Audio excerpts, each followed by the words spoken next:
نن دې د چا د پاره بیا کړي سینګار هلکه خلک دې والي والي بولي جفاکار هلکه نن دې د چا د پاره بیا کړي سینګار هلکه خلک دې والي والي بولي جفاکار هلکه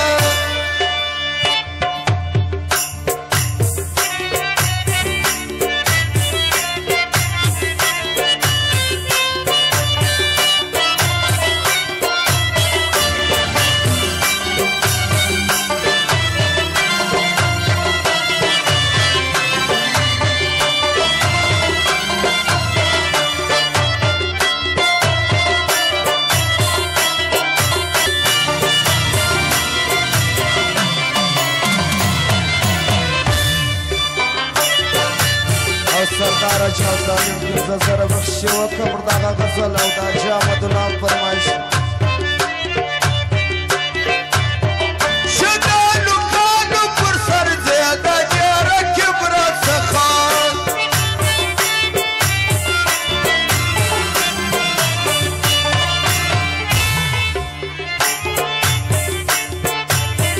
شګانو کانو پر سر ځې د ډېره کبره څخه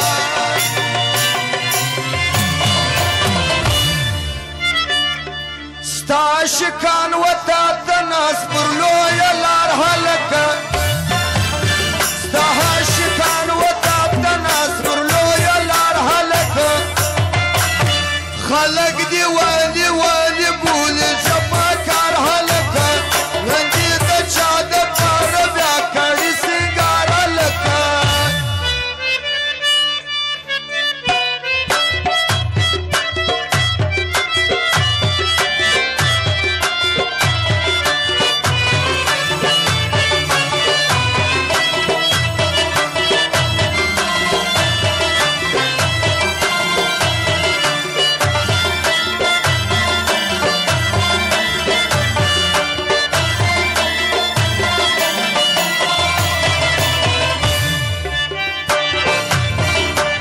حاجي احمدالله و عبدالباري و نعمت رشید نو ټول خونه وکړي ډېر تشکر ورته وایم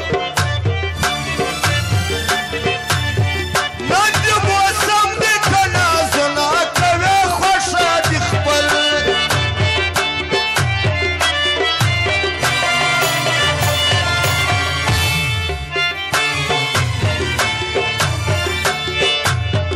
نن دې موسم دی که نازونه کوې خوښه دې خپل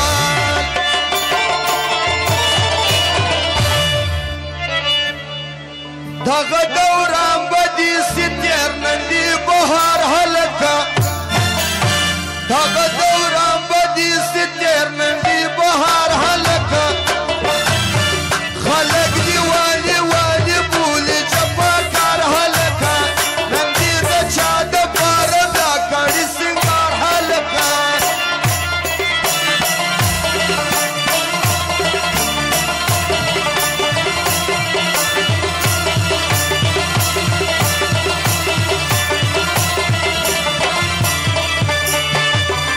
حاجي احمدالله ما ته پنځه زره بخښي وکړه ډېر تشکر ورته وایم د هغه خاص فرمایش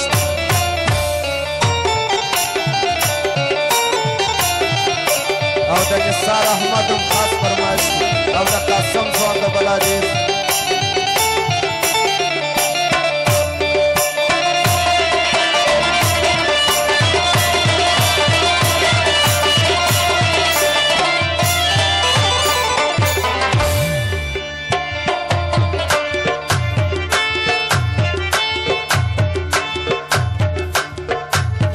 نن یو خطا باسي سبب الخطا باسي ولي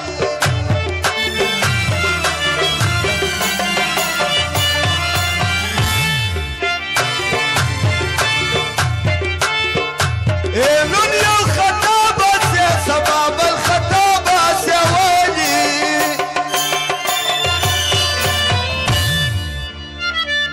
بسم الله جان شدا دنا لرم پکار هلکه بسم الله جان شدا دنا لرم پکار هلکه